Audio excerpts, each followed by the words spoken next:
So welcome on this Monday for our first webinar. You're the kickoff, Joe.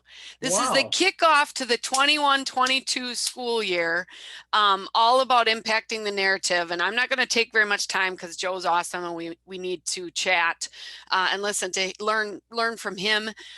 You're on Twitter. Get inspired. Make sure to tag. You can tag me, Andrea Gribble. Joe is at Joe_Sanfelippo. If you're not following him, you got to follow him. Hashtag school PR and throw in a hashtag go crickets, which I even have my Go Cricket gear on as well. Hey, just heads up, we've got a new blog just came out last week about how to involve new staff with social media. It's a guest blog from Heidi Feller, and she really broke down some awesome ideas just in talking with them and getting them involved in telling the story, and also, of course, introducing them on social media. My latest podcast episode, gosh, we're already up to 67. Joe, I'm at episode 67 for my podcast. That's crazy. That's and awesome at the same time. That's fantastic. It is. I don't know. You were probably episode like 6 or something, but I thought it would die after that one. I thought you'd get no response after that. And then all of a sudden you just kind of kept going. At least you saved the best for after 6 is what happened. Oh my goodness. So yeah, Erin McCann, she's out of Texas. And she very great interview. So listen to that, you guys. We got our boot camp. Our boot camp's going right now. We have 32 people in our latest boot camp. Just want to make sure if you guys are interested in the boot camp, our October session is starting to fill up. And so the fall session is going to be October 4th to November 1st. And then we've got some 2022 dates already set up. But I just telling you, don't wait. It will fill up again. We are likely opening it up to 30 people again because we kind of tried it. We've got basically two different groups. But just so you know, you guys as members save on that program. So instead of $395, it's $295. So if you want to learn more, check out my website. Easy to sign up. If you've got questions, let me know. But again, it's a step-by-step guide through the fundamental things of getting your social media set up right. And then Facebook and Twitter and Instagram and YouTube.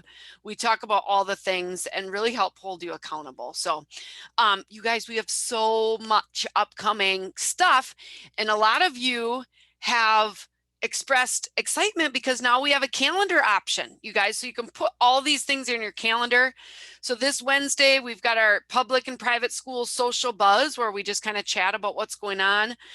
We've got a membership panel presentation on Thursday. So we've got over 150 of you that are trying out the membership group for this month. And you guys can listen into that panel discussion of how to make the most of the membership group before maybe jumping in and joining the membership group. We've got a July skills training. This is really important on back to school and how to get your staff involved.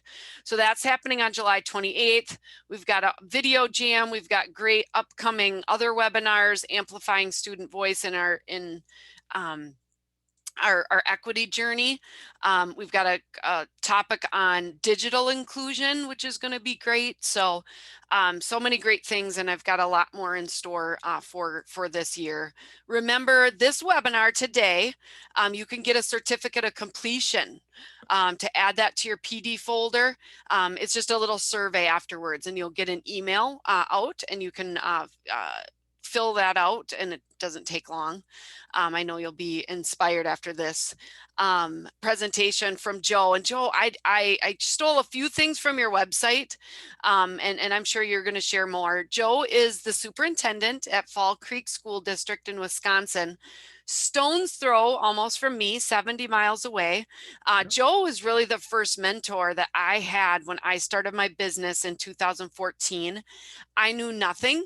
This girl from New Auburn wanted to talk about telling your story. And he, of course, invited me in, gave me Go Crickets gear, let me see what was happening in their classrooms. And I was so inspired.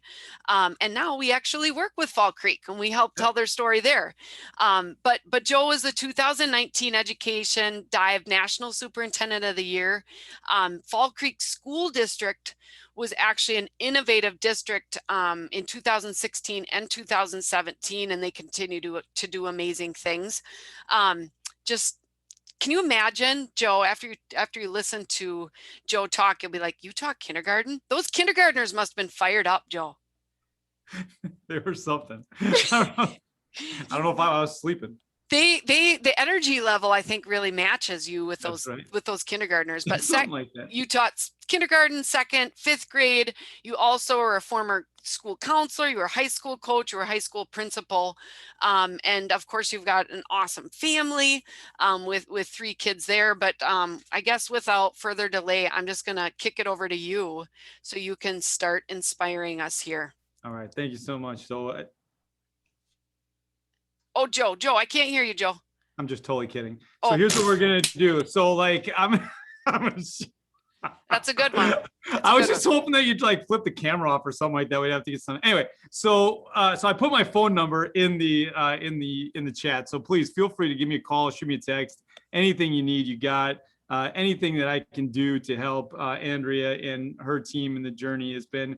I'll do anything, honestly. Like the work that they have done and the impact that they have had on people has been profound, to say the least. And I'm just really happy to be connected to them. So did I read the whole email you told me to read? Did I read it the right way? You did it. I think I got it. Okay, good. So I want to make sure that I got it. So we're gonna talk today. You're in for trouble. You didn't preview any of this stuff. I'm just gonna tell you, Andrew. Dude, tell me if you got one screen up though, right? I got one screen up. It's perfect. Okay, sounds good. So the idea that we want to keep in mind is that I'm preaching to the choir when I go out and talk to superintendents and principals and building leaders, whatever, district leaders, whatever the case may be. I think the idea of telling stories is a little bit different because they don't really get into it at first, and then they find some leverage points in it, and then they move forward. But you totally understand why we do the work that we do. What I want to help with today is how you can help other people understand that, so that the impact of the narrative that we all have can be shared across the board, and it doesn't feel like it's just one person doing all the work. And I know that there are times throughout the course of the year that you feel like you're the only person on this journey doing the work because you're the one responsible for doing all the work. At the same time, everybody else is watching it like it's an entire district that's taking on the work, and it's not taking on the work. Let's be really clear about that, all right? So I am from Fall Creek, Wisconsin, hour and a half east of Minneapolis, St. Paul, on the good side, Andrea, on the good side. And we are the home of the Fall Creek, wait for it, Crickets, people. That's the mascot right there. We are the Mighty Crickets. I think the idea that you're coming in to see this webinar, you're probably thinking that the guy up in front is like some sort of nationally renowned best-selling author, TED speaker, somebody like that, and you're going to learn a lot today. I need you to understand where the bar is, people, because I've been on the cover of the Cricket Chirp. Like this is the level of fame that you're dealing with. It's like when you were a kid and the teacher rolled in that huge TV and you were really excited because you knew you were going to watch a movie, and then you realized that it was the puberty video, and then you didn't want anything to do with it. That's what today is, okay? So understand, let's start where we're starting, okay? Let's be right there and understand that the expectation ain't too high. All right. And I think that's kind of where we're at in 2021, to be really honest. You just led through the greatest, like the most incredibly weird year I've ever seen. Like I've never seen anything like it. It was like a year that looked almost real, but it wasn't real. Did you notice that? Like everything looked kind of this like it was real, but then there was like a little piece of it that wasn't. It was like when birds have arms. So this is how the year felt to me. It just didn't feel quite right. It just felt like it almost looks right, but it's not all right. Like that's what it looked like for me throughout the course of the year. So I'm going to tell you about Fall Creek, Wisconsin. We're going to talk about the journey that we went on, and I'm going to answer some questions at the end. And I can tell you about Fall Creek, Wisconsin, or I can let my kids tell you about Fall Creek, Wisconsin. This is Brayton Meyer. He's a 2015 alumnus of Fall Creek High School, and this is his take on Fall Creek, Wisconsin.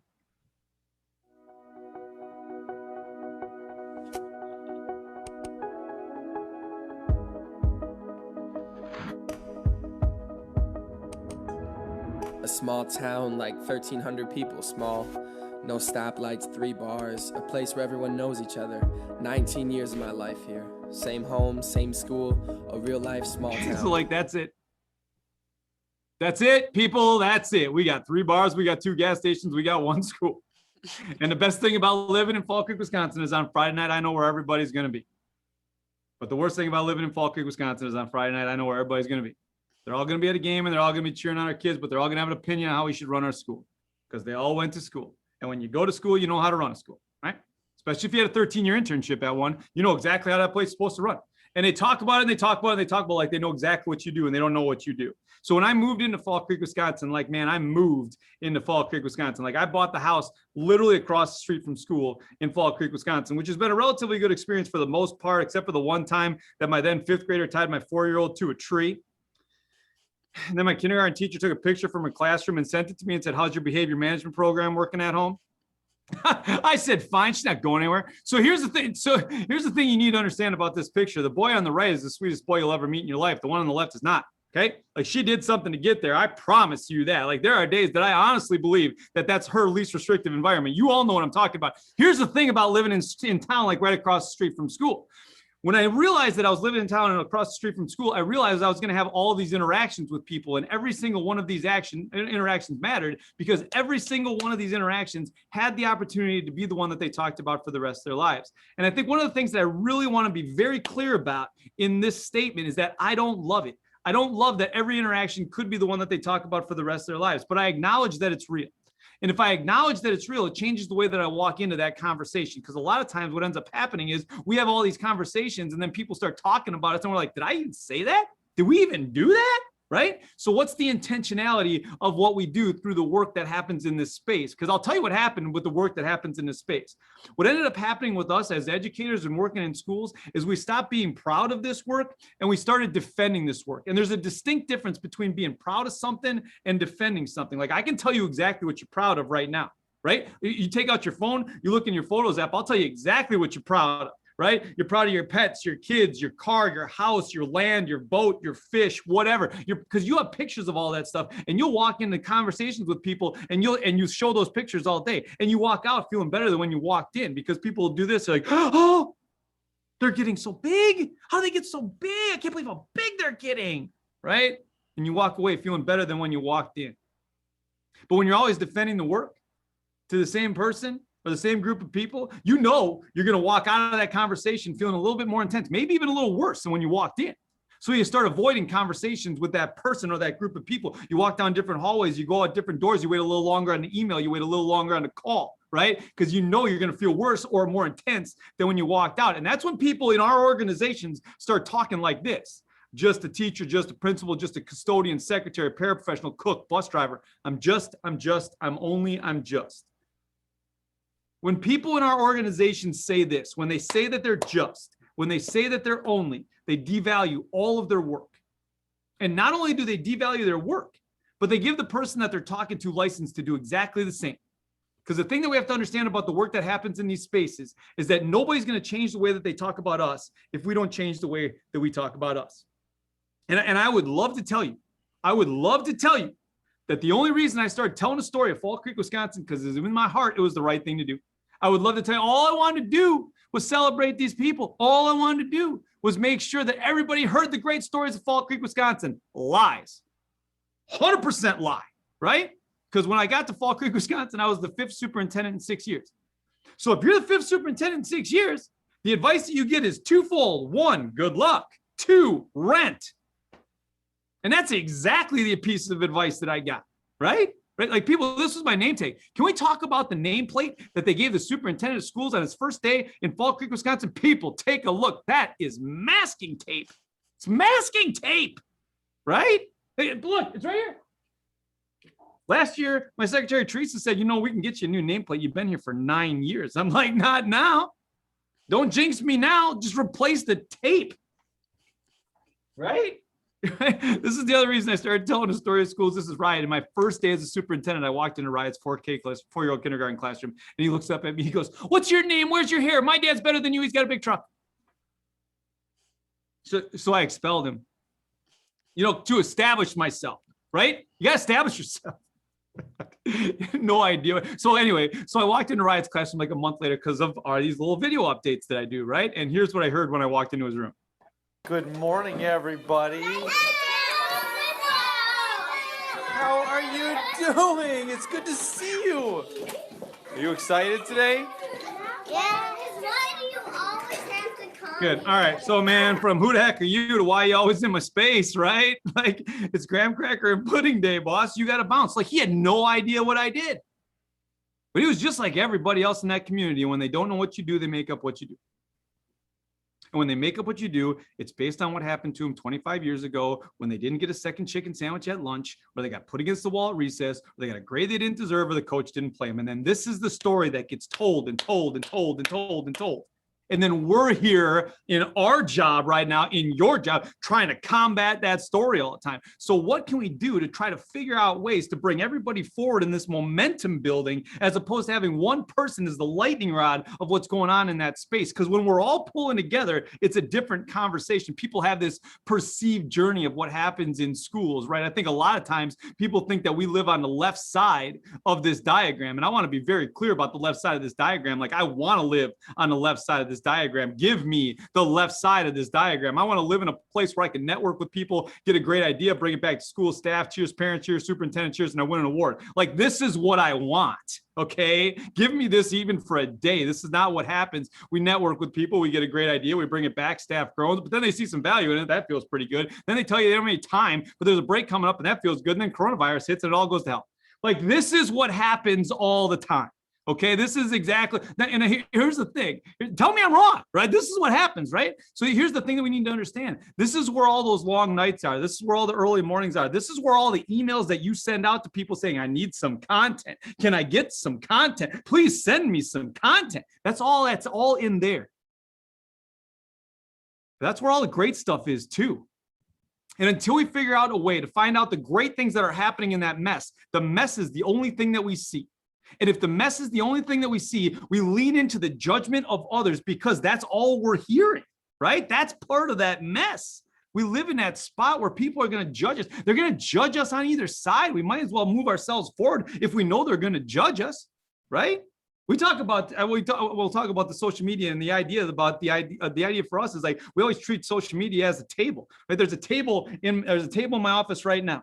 Okay. And if social media is the table and there are people talking about us at that table, I have a couple of different options for that table. The first thing is I can get out of the room and close the door and not hear what they're saying, but know that they're talking about me, right? The second thing I can do is I can get in the room, stand by the door, not really participate, but hear the things that are happening and shake my head going, that's not true, from way back there. Or the third thing I can do is I can sit down at the table and have the conversation to make sure that they have the context, they have the understanding of what's going on. Because people are going to judge us regardless if we're at the table or if we're not at the table.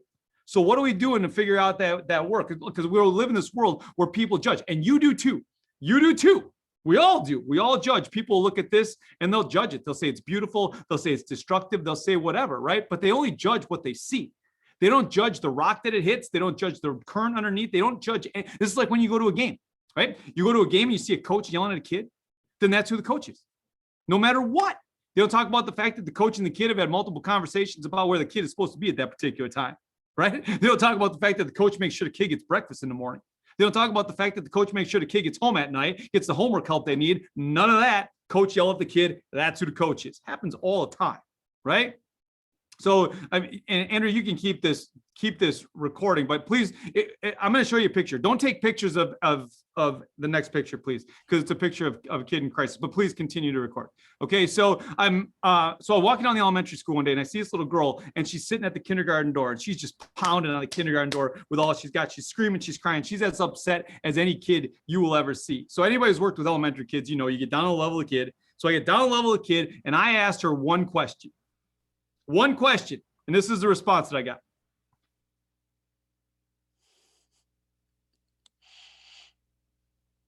Your question was which finger got slammed in the door.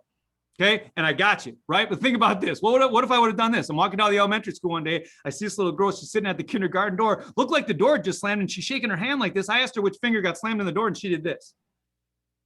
Now it's a cute story about a kid who doesn't know any better. But what people see and what's actually happening aren't always the same thing.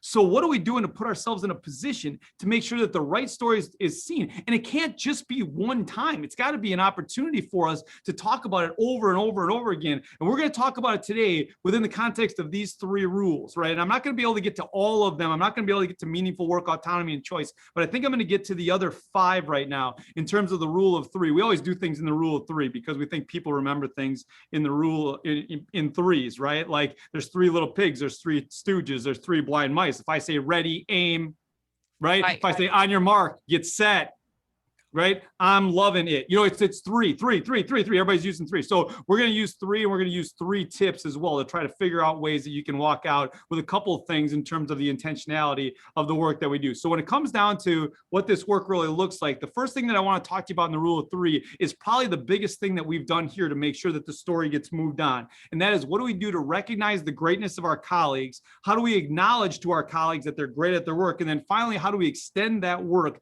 to somebody who wasn't there? So when it comes down to it, the first thing that we need to do is recognize the greatness of our colleagues. So what are we doing to make sure that we put ourselves in the right mindset to recognize the greatness of our, so here's what happens, right? If your mind is in the right spot, if the people who you lead have a mind in the right spot to recognize the greatness of their colleagues, instead of just checklist, like walking down the hallway to get to the next thing, their mind is open enough to see the great things that are happening around them. They recognize the great things that are happening around them, which is great, right? They recognize that piece. The second part of it is, do they acknowledge to the person that's doing the great things that they're doing great things? So in that moment, the 2 people, if I'm walking down the hallway and I see a 2nd grade teacher doing great things with a student in the classroom, and I walk in and tell that 2nd grade teacher that she did great things with that student, and this is what I saw, and this was the reaction from the kid, and it was awesome, and I loved it, and it was fantastic, right? That's great for the 2 people in that space.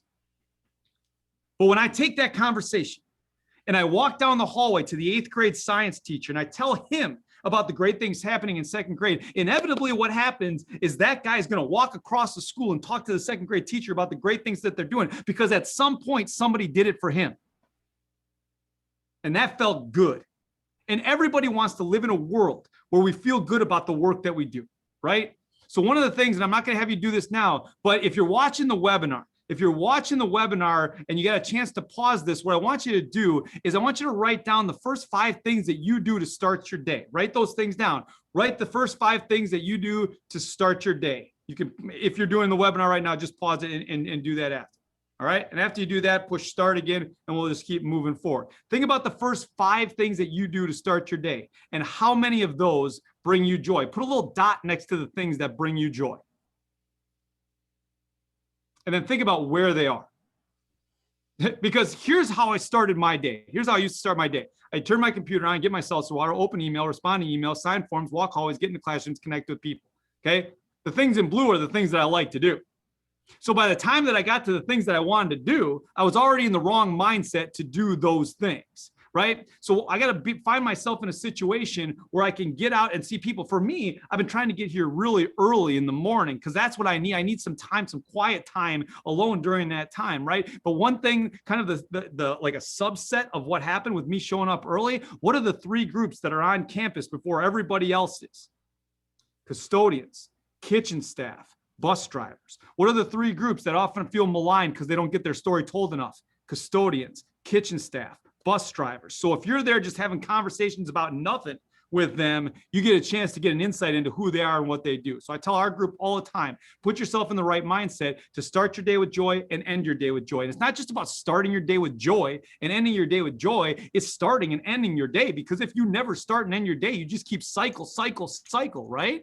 And now you can't do anything. Then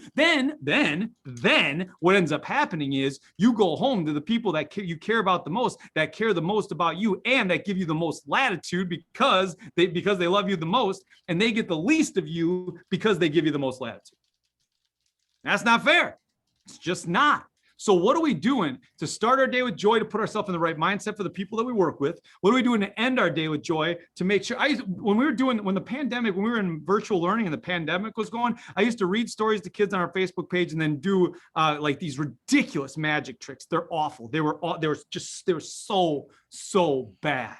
Okay. But then as soon as I got done with the magic trick, I'd close the Facebook Live down. And then all of a sudden I'd get Google Hangouts from kids and FaceTime from kids. And they'd be like, you're not magic. you're not magic. I saw your thumb in that cup. You're not magic. You're not magic. And I'm like, yes, I am. And they're like, no, you're not. And I'm like, yes, I am. And they're like, no, you're not. And I'm like, yes, I am. And they said, no, you're not. And I said, well, I guess tomorrow you're going to have to come back and find out. And they did every day. They came back the next day, and it gave parents 20 minutes to just break away from the craziness that was whatever happened, right? So how are we putting ourselves? That started my day with joy. I ended my day by making telephone calls home to kids who had birthdays, just to say happy birthday. But it did two things. It made me smile on the way out, and it got me out. That's what it did, right? We got to be intentional about this work, because if we're not intentional about the work, then we just keep cycling through the work. Before I was a superintendent and a principal, as Andrea had said, I was a school counselor for a while, and I was an awful school counselor, because people would tell me their feelings, and I'd be like, you know what, if you get your work done, you'll probably feel better. But that's a whole different story for a different day. But one of the things that I really liked about being a counselor was I got to go into classrooms and do team building games, right? I love that part. And I remember going into a third grade classroom one day. It was going to be the best team building game these kids had ever seen. And I was doing all this research, and I found this game was perfect, right? So I walk into this third grade class. I'm like, kids. We're all going on a picnic, and I need you to come on this picnic with me. Who wants to come on this picnic with me? My name is Mr. Sanfelippo,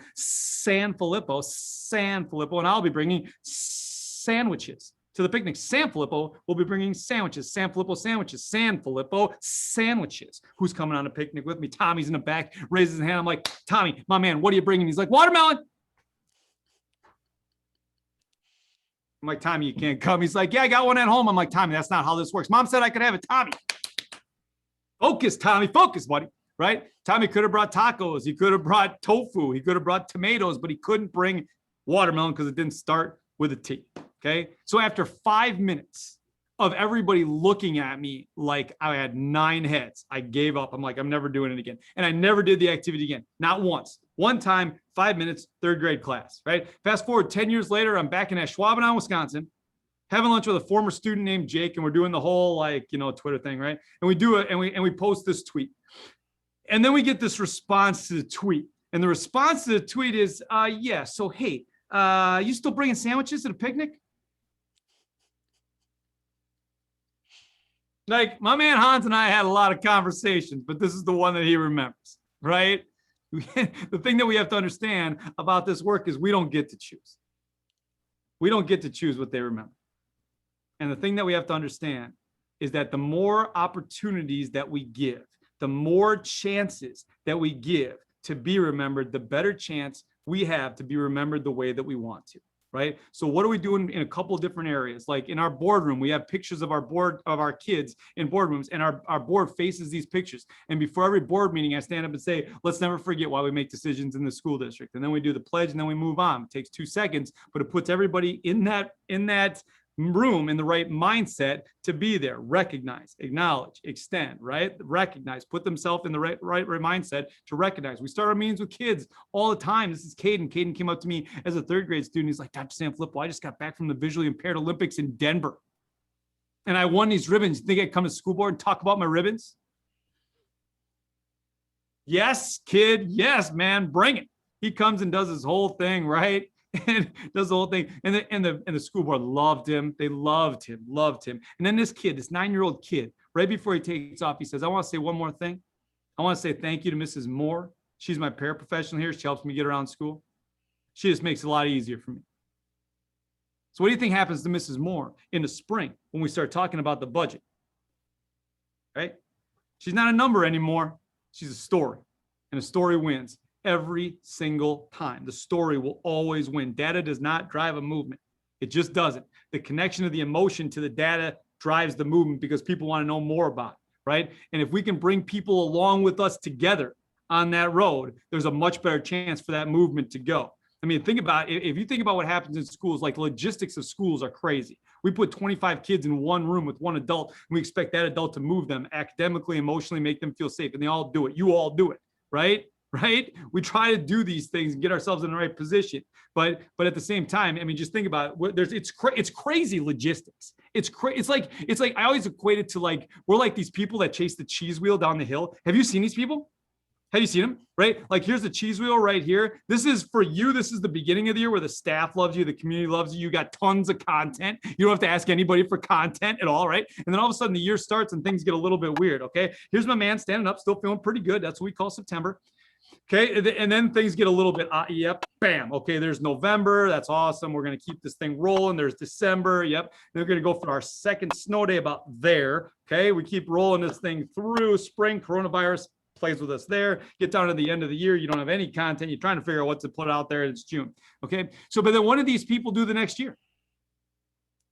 Well, they go back up and they do it again, right? Okay, and I understand that there's a little liquid courage involved here, but they also have a group of people who are willing to do the crazy with them. And if we've got a group of people willing to do the crazy with us, there's a better chance for that crazy to put out there. So some of the tips that we talk about when it comes to being intentional about this work: first, start and end your day with joy. Second thing is recognize, acknowledge, and extend the great work that's happening in this space. And the last one is prepare for every conversation, which means knowing and understanding that every interaction could be the one that they talk about for the rest of their lives. That's what being intentional about this work really looks like. The second piece that I want to talk to you about is how do we open doors in terms of what we do so the people outside our space understand what's happening inside our space. And to you, I know that you totally understand what that really looks like. So we talk about it here to build momentum. So it's not just me talking about it. How do we build a culture of storytellers? Right? Just like Caden and talking about bringing the story to the board. Like, how do we build a culture where story is at the heart of what we do? Talk about that story and then share that story.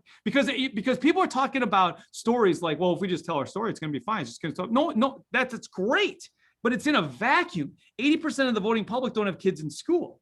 So if 80% of the voting public don't have kids in school, that means 80% of the voting public are making a connection to your school based on what happened to them when they were in school or to their kids when their kids were in school. And if those people, even if all of our people in our space are telling great stories about our space, it's not enough. If you think about it, it's only 20%.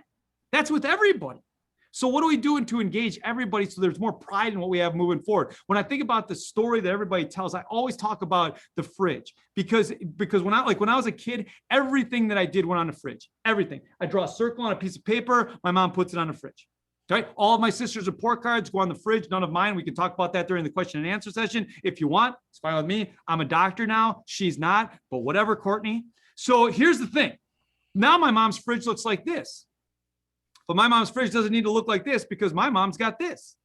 And now my mom can annoy people all over the country with her phone. And she does. And Andrea, I'm just going to be honest. I'm surprised she didn't register today. And I'm not even joking about that because I'm from Wisconsin and I was in Iowa 2 years ago and I'm just doing the thing. There's 1,000 people in the audience doing a thing. And all of a sudden I look off to the right side. I'm like, Mom?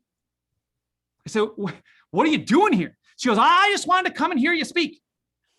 I said, Mom, all these people paid to be here. Like, you can't just show up at this stuff. She goes, I paid. They even made me pay the out-of-state rate. Right? So I'd like to thank Grantwood AEA in Iowa for charging my mom the out-of-state rate to see her kids speak, but they gave her a certificate, so I guess it's okay. All she wanted to do was hear her kids speak. That's it.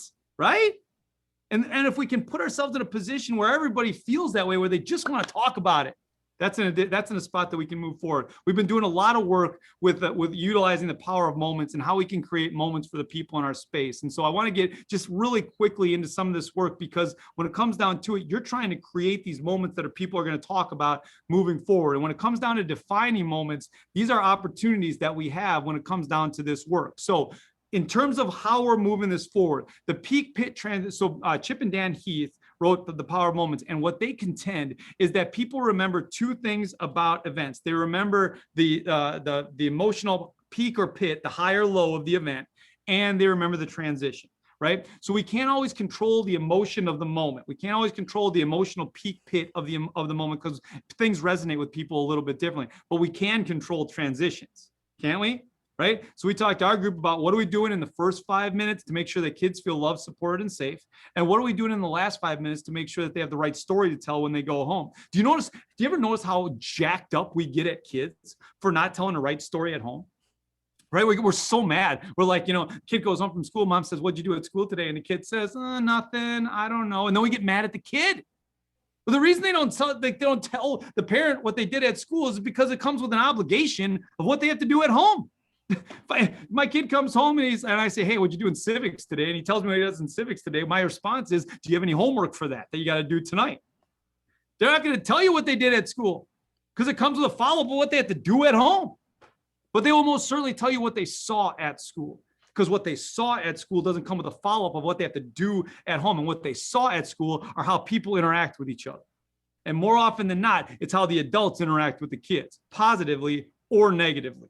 So what are we doing to make sure that we can control the transition in the peak pit opportunity? The second thing is, what are we doing to put ourselves in a position where we can boost sensory in terms of the emotional moment of it, raise the stakes and break the script? An example this year was we had these wellness checks. I don't know if you had to do wellness checks in your building where you had to certify whether or not you were COVID free. So instead of us just having a form out there that said, hey, you got to make sure that you certify. So we had this Google form and people put in their name and they put in that they're COVID free and they can be at school.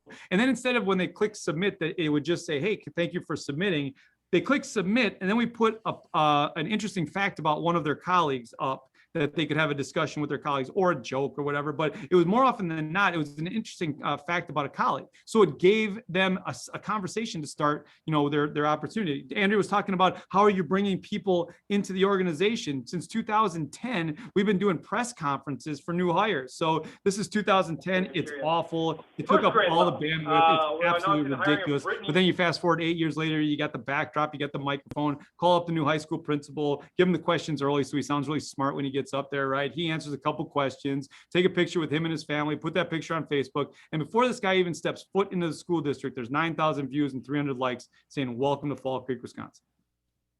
We do the same thing with our teachers. You all know this. And breaking the script means me not calling and saying, hey, you know what? I'd love to have you come and teach second grade in Fall Creek, Wisconsin. What if you create a moment that people are going to talk about in that space? So instead of me calling and saying, hey, I'd love to have you come and teach in Fall Creek, Wisconsin, let the candidate come in, give the committee the opportunity to make that offer. Here's Emily. She gets a job offer to teach special education with us. Everybody gets excited. Here's Cassia. Cassia gets a job offer to teach seventh grade math. She gets excited. She says yes. Toby's over here on the right. As soon as she said yes, he texted me, because what everybody doesn't know is I'm outside with all the kids that are going to be in her classroom next year. They don't know she said yes. They walk into the room and then they offer her the job. And then you say to Cassia, Cassia, I can delete this thing right now, or I can send this to your mom. You tell me what you want to do. Don't ever forget that everybody is somebody's kid. Doesn't matter if they're 4, 14, 24, or 44. Everybody is somebody's kid, and everybody's kid deserves to be celebrated regardless of their role in that space. The last thing is, how do we create an opportunity to elevate the pride in the area and connect that to the day-to-day work that happens? So a couple of years ago, my wife and I were celebrating our 20th year anniversary. 20 years of wedded bliss. 20 years. And in 20 years of wedded bliss, I have never taken this woman on vacation once alone. Always kids, always kids. So I want to be very clear about one thing, okay? Like, I'm a catch. Let's be clear about that. So 20, I can't even say that out loud. My gosh, 20 years. We're out there and we're going to go to Hawaii for our 20th year anniversary. I'm like, this is fantastic. We're going to be great. We're planning all the things that we're going to do. And she said that she wanted to go to the USS Missouri because her grandpa served on the USS Missouri. Her grandpa passed away 15 years ago. But when she was a kid, she used to sit on his lap and hear stories about the USS Missouri. So of course we're going to the USS Missouri, right? And we stand up in the artillery area. We're having a conversation with the tour guide, and the tour guide said, if you go into the lower level, there's a wall of thousands of names of all the people that were on the ship during the time of the treaty signing. And he said, but I've never known anybody that found anybody that they know on that wall. So we go down there, and here's the exact moment right here. This is the exact moment that my wife found her grandpa's name on that list. And if you see the pride and the joy in her eyes in that moment, and people, she just saw a name. She just saw a name, man. But as soon as she saw the name, she said, give me my phone. And I gave her a phone, and she FaceTimed her mom, and her mom got a chance to see her dad's name on a wall, a dad she hasn't spoken to in 15 years. And it was the aunts and the uncles, and everybody wanted a piece of that, right? And I was back this weekend. I've been back to that house, my in-laws' house, no less than 25 times since that event. And there's not one time that this conversation doesn't come up, not once. It's not about the facts that happen in these spaces. It's connecting the feelings to the facts that happen in these spaces. So if we can connect the emotion, what are we doing as the leaders of storytellers? As the lead storyteller, whatever your role is, as the lead story, what are you doing to make sure that you connect the emotion to the facts of the work that's happening in that space? Because that's what gives it opportunity to be shared. We talk about it through these three lenses in our building. How do we create this, find this audience, build this brand, and then finally connect the two of those. And the social media has been big for that. But some people will tell me, well, is it worth the investment? Is working with Andrea worth the investment? I mean, that's a conversation that some board members would end up having with you. I can tell you if it's worth the investment. In Wisconsin, we're an open enrollment state. Okay. As an open enrollment state, you can go to any school that you want to as long as you can get there. I talked to Andrea in 2014. We came on shortly thereafter. In 2014, our open enrollment numbers were right here, right? We gapped $112,000 because we had more kids coming in than going out. That was 2014. Look what happened last year. Think about the work that's happening. In the last 6 years, what we've done is make that gap so ridiculous, right? That people are choosing to come on a level that we would have thought about. And now this puts ourselves in a position to kind of move forward and think about it. That number right there is huge, considering that we're a $9 million organization. And if $500,000 is coming in open enrollment, that means we got to continue to tell stories and do great things so those kids will stay because they have a choice to go somewhere else. So what are we doing to put ourselves in that spot in terms of what that really looks like? So the second thing is how we found the audience and then move from there. How do we find the audience? Here's what I want you to do right now. Everybody stand up real quick.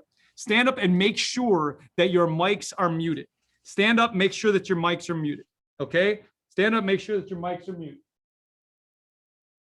All right. So here's what we're going to do. I'm going to give you a quick math test. Here's what I want you to do. I'm going to have you add up a bunch of numbers on a screen.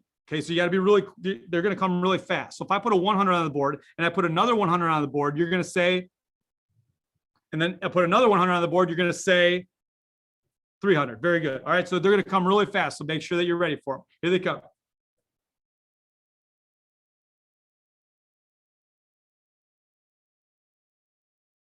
All right, how many people got 5,000? If you got 5,000, you'd be like 60% of the people that take this test. You'd also be wrong. The answer is 4,100. So here, think about this. What if I do this? You can have a seat. What if I do this? What if I move that number over literally a quarter of an inch? Now, if I move that number over literally a quarter of an inch, it puts it in a position where a lot of us learned how to do math. And if it's recognizable, it gives us a better chance to make sure that they get the right answer. That's what happens. Make sure you have a seat at this point, right? That's what happens when we can put our stuff out there for people to connect with the brand in terms of the audience that we found. The audience for us, we talk about it in these three capacities. All these stories come through as part of your fingerprints, part of your handprint. We just tell people to make sure that it's simple, unique, and repeatable in terms of what that work really looks like. And that can come down. That's not just about the stuff. But for us, it did start with the stuff. We just found this clicker at a local museum and we just made it more modern, right? You don't honor tradition by keeping things the same. You honor tradition by giving those who came before you something to cheer about now. Because if they have something to cheer about now, they will. A couple of years ago, Virginia, we went to Minneapolis to watch Virginia win the NCAA tournament. It was a couple years ago, they won the NCAA tournament, right? So we're in there. So when they win the NCAA tournament, NCAA basketball tournament, everybody who's got a tie to Virginia wants to talk about their tie to Virginia. Everybody's like, I've been watching them for years. Tony Bennett's a fantastic coach. I used to watch his dad coach, right? Like all this stuff, right? I love Virginia. I got a cousin that goes there. He loves it there, right? Guess who wasn't talking about Virginia the year before?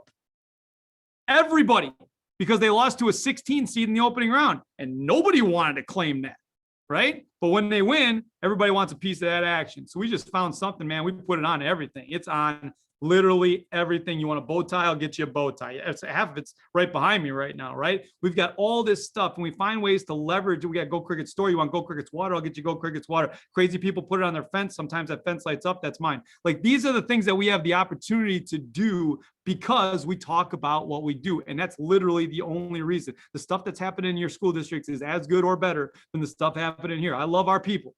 But the stuff happening in schools across the country is just phenomenal. And if we can figure out a way to lean into those stories, there's a better chance for us to connect that work in terms of the work that we're doing. And I can talk to you guys about this, and I don't have to. You understand it. Of all the tools that we utilize, we use these for because Andrea tells us that we should use these for, and we believe her, so we just use them. So the idea that we have to keep in mind is where's your audience in these pieces, and how are we making sure that we really lean into those audiences, not only to those platforms, but those audiences, because our parents are on Facebook, our kids are on Instagram, our alumni are on Twitter, and we podcast because we want to make sure that people hear voices.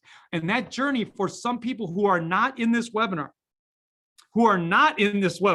can get really different, right? Social media for people across the board is difficult. It's like I always equate it to a roller coaster, right? Like my wife and my son are on the same roller coaster, right? My wife and my son are having a very different experience on that roller coaster. Like he's having a great time. She's having a great time. He's not having a great time. So the next year we go back and my middle son, Kale, says to me, he's like, Dad, tell me where the camera is. Where's the camera? I'm like, what are you talking about? He's like, Dad, tell me where the camera is. I had no idea what he was talking about until I realized that this child right here, he's scared out of his mind right now, okay? But there's no chance he was going to get stuck looking like that on our fridge all year, okay? So, and then I told you about Allie, of course, the Allie, the one that was in the tree. We took her, and she had a great time. I don't tell you that because because of Allie, but if you think I was joking about Kale, there's my man right there, same dude. Here's what happens, okay? You get really anxious about it. You fake it till you make it, and then you figure out a way to move through it. And if you can figure out a way to move through it, there's a better opportunity for those stories to be told. And I think if we can get people to understand that there's power in numbers, there's power in opportunities to keep going and just kind of work through some of the problems, then we figure out we can get through it, together. And that's a big deal in terms of the work that we do, because I think what we want to understand is that we're not here to make sure that people get left behind in that spot. And the more that we choose not to tell the story, the more that we choose to back away from the story and think that it's just going to take care of itself, the farther that we get away from what's actually happening, and the harder it is to connect those two. And we don't do it because we're afraid. Right? People are afraid to send you content because they're afraid of what somebody's going to say.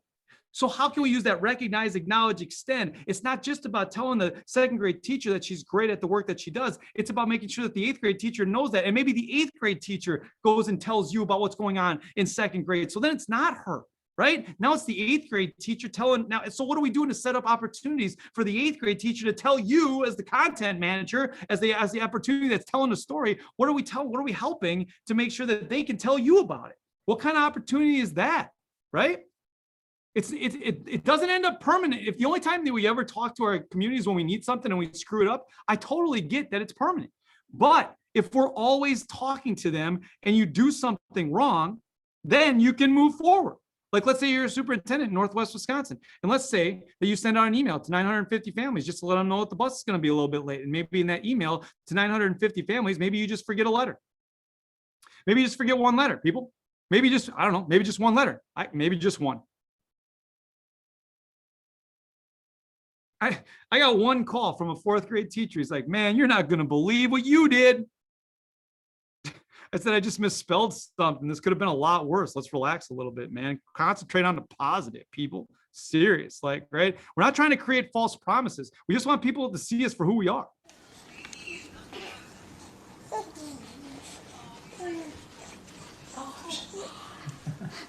Hi, honey.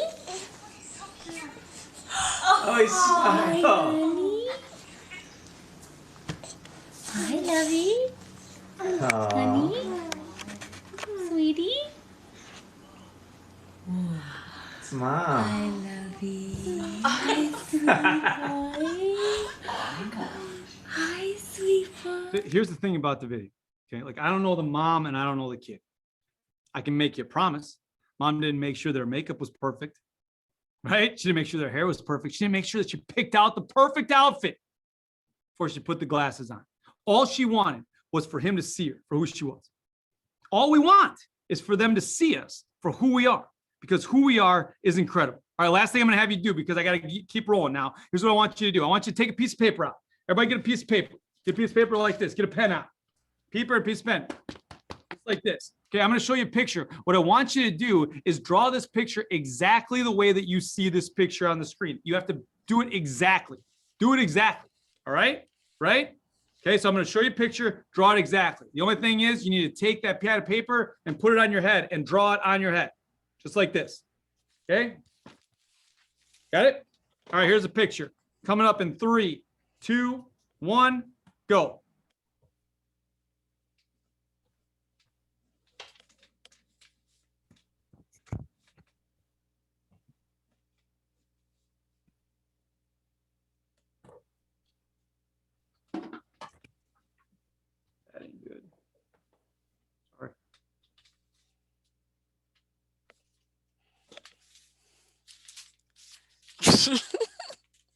Okay.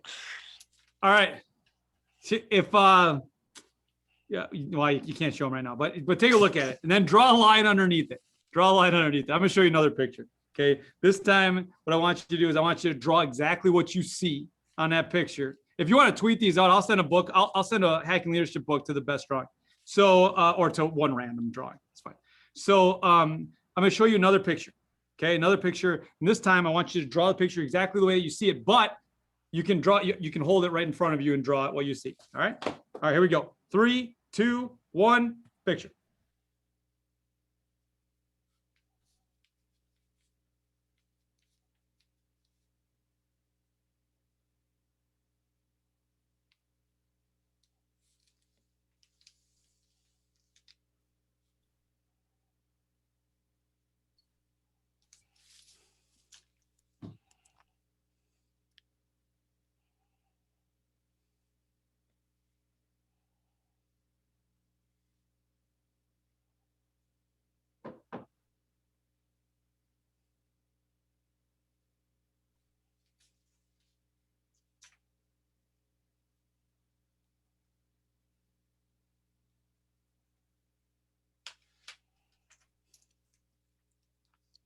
All right, cool. So my hope is that that the second picture that you drew is better than the first picture that you drew. If it's not, we got to talk. But here's the thing, right? When you drew the first picture, you're drawing it like this, and you're looking at the screen, and you think you know what you see. Every one of you, I wasn't there, but I can promise you that every one of you, when you were looking at the second picture, you're looking at the screen and looking down, looking at the screen, looking down. Draw, check, draw, check, draw, check, draw, check. That's what we need people to do, because a lot of people are drawing the picture of us up here thinking they know exactly what happens. So it's not just about telling the story. It's about forcing the engagement of the story. Because if we can force the engagement of the story, we put ourselves in a position to break the script and be in a place that they don't normally see us. Right? Like I know that in Sundays in Wisconsin, I know what everybody's doing from 12 to 3.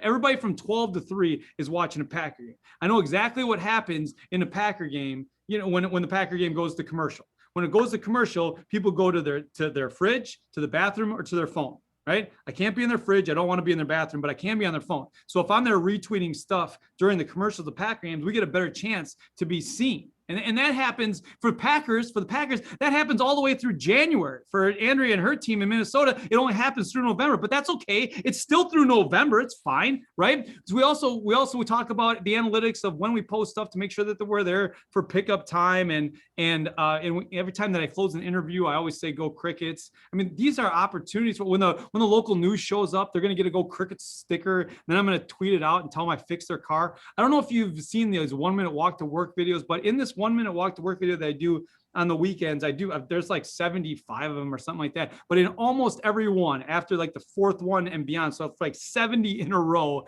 we make sure that we mention Fall Creek, Wisconsin 4 times in a minute and a half in these videos. So if you take a look here, let me see. Saturday morning, Fall Creek, Wisconsin. I say Fall Creek, Wisconsin, and I walk back past my license plate that says Go Crickets. Okay, keep walking. Here we go. Past my door, it's got a Go Crickets sign. Walk a little farther past the fence, it's got a sign.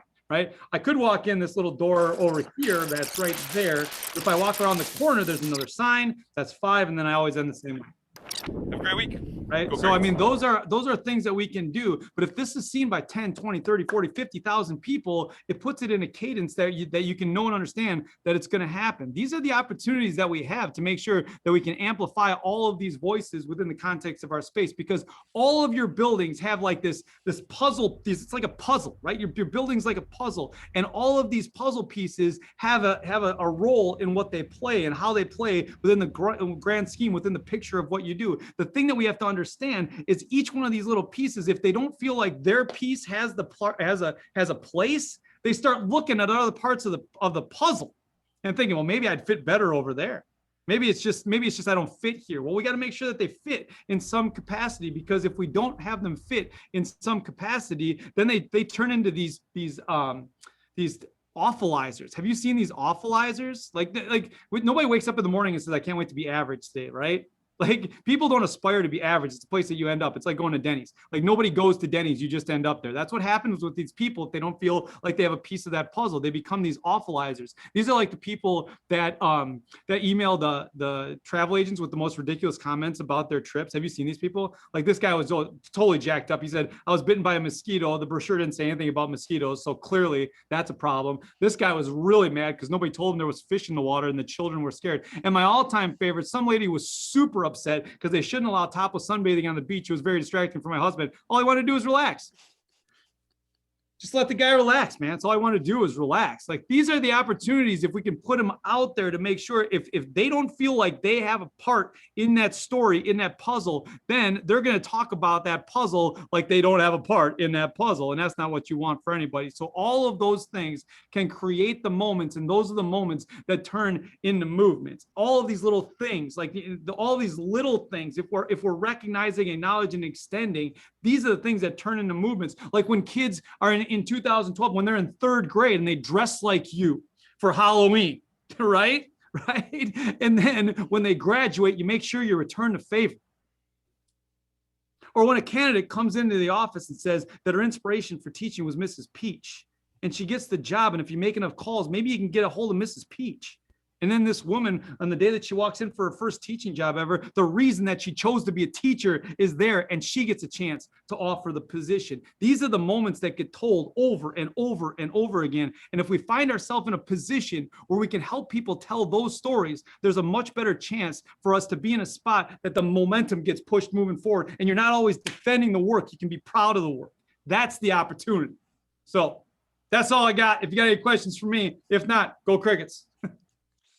Well, that was inspirational always. And my drawing is not very good, but that'll be great. Tweet that out, tag Joe. His book is great. John Casper, he's out of Winona. And he I know John. Yeah. Marquette guy. He's the Marquette guy. Yeah, he really wants to know the best Rick Storley story, but he said, for the sake of everyone else, I'll ask something for this. Pretend that you decided to head a few miles west on Highway 12 to become the superintendent in Eau Claire. Yeah. You can't live across from the school because there are multiple buildings. You have Huskies, Old Abe's, Ramblers, Lancers. What would you have to do differently, if anything? And how can you bring a community together when there may not have ever been a community there in the first place? That's a great question. That's a great question. So the first thing that I would do is make sure that we're telling a story leading up to where they're going. Because, people move to districts for two reasons: elementary teachers and high school facilities, right? So everybody's kind of tracking towards one spot. So what are we doing to tell the story, bringing up that spot? Like if they're going to North, they're going to Memorial, right? And in doing that, as you're bringing the story through, like highlighting, everything along that train, because everybody kind of feeds into one spot. I do that and hashtag that, but I'd also hashtag something for the entire district so people could get to both spots. I'd always use a district hashtag, regardless if it's 150 kids or 10,000 kids, right? Use a district hashtag to get people there. It's ECASD inspires, I think. I'd use that on literally everything. And then I'd probably break it down in terms of how we can make sure that story gets told individually so they can develop some autonomy. Awesome. That's a great question. And give me a call. My number's in there. Give me a call. I can talk about any other ideas that we got for that too. Yeah. And Shaka, and how great Shaka Smart Hire was. We can talk about that too. Kristen has a great question. When your community is divided over critical race theory, right? For example, how do you promote unity without it feeling forced or tone deaf? So the two things that we look at, the first thing is making sure that when we're trying to create unity, we're picking low-hanging fruit to start. Like I understand that that's a hot button item. That's not a conversation that we're going to have in public at that point, right? So we're going to pick things that that we can build momentum on. The second thing is making sure that we're always including pictures of kids or in things that are going on that are including the clientele that we're working with, because it's hard to get jacked up at a post with a smiling 8-year-old staring them in the face, right? That's a different conversation. But then at that point, I'd also be saying, we're going to have these conversations. We'd love you to be part of those conversations. We're just not going to hold them publicly in this space because it automatically divides people. Yeah. Yeah, it's a tough one for everybody. Lots of you, Joe, I just shared Joe's website, and I'm sure you're booked obviously for this year, but think about Joe, throughout the year or next year.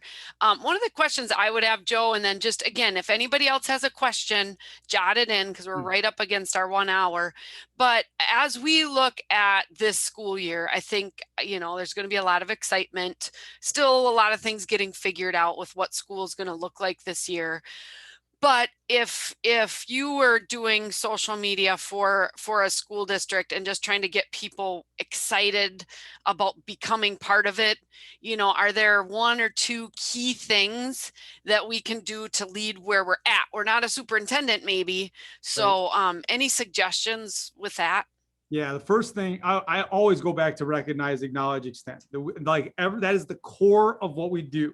Because if our people are in the right mindset to recognize the greatness of their colleagues, acknowledge the greatness of their colleagues, and extend the conversation to somebody who wasn't there, if you start at that point, now you can move everybody forward. So the thing is, not only do you give people opportunity to celebrate their colleagues, and then not only celebrate their colleagues, but go back to the colleague that was celebrated and tell them how you heard that they were doing great stuff at their job. So if you're whatever position that you're in, right, you can do that whole thing that I explained with the 2nd grade teacher and the 8th grade teacher, because you can go and talk to the 8th grade teacher about the great things going on, and then talk to the 2nd grade teacher because the 8th grade teacher told you about it or whatever.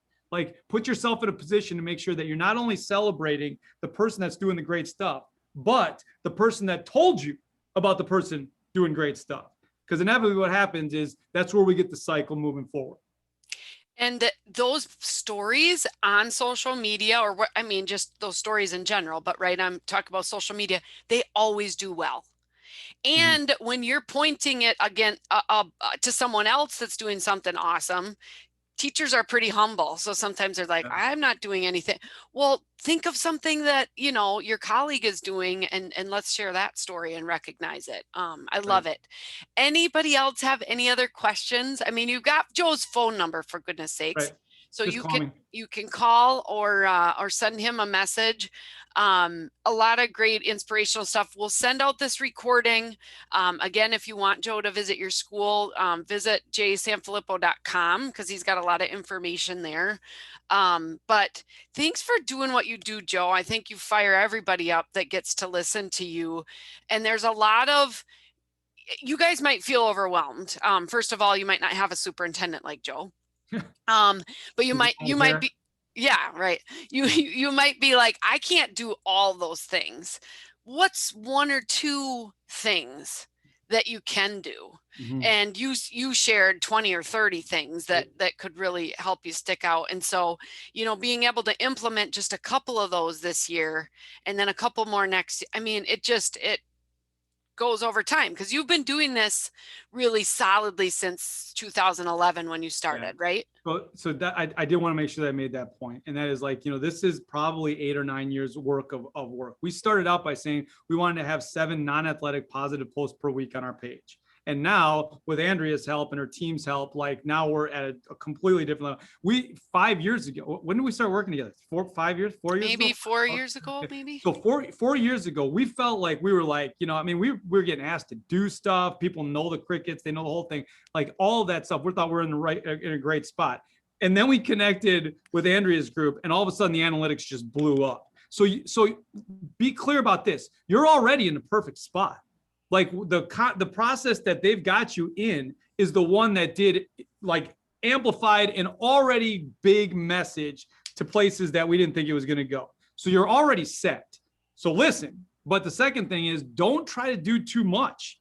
When you drive to, so here's what ends up happening. We use the multiplier approach here because we say so find 2 things that you're doing really, really well and figure out how you're going to keep those things going really well. And then pick 1 new thing to get moving. Find 2 things that you're doing well. Make sure you put a plan together to keep those things going really well. And then 1 new thing. Because what ends up happening is you get the shiny new toy right? The press conference toy or whatever. And you're like, well, I'm going to do that. I'm going to do that. And then all of a sudden, 6 months later, you're like, we used to do this thing that was really awesome. We should probably bring that back. And then it takes you so much work to bring it back when it should never have left to begin with. So how are you putting yourself in a position to make sure that you keep the great stuff going and add one thing so you can continue the momentum? That is great advice. Awesome. Well, thank you again, Joe. I appreciate your time firing us all up for this school year.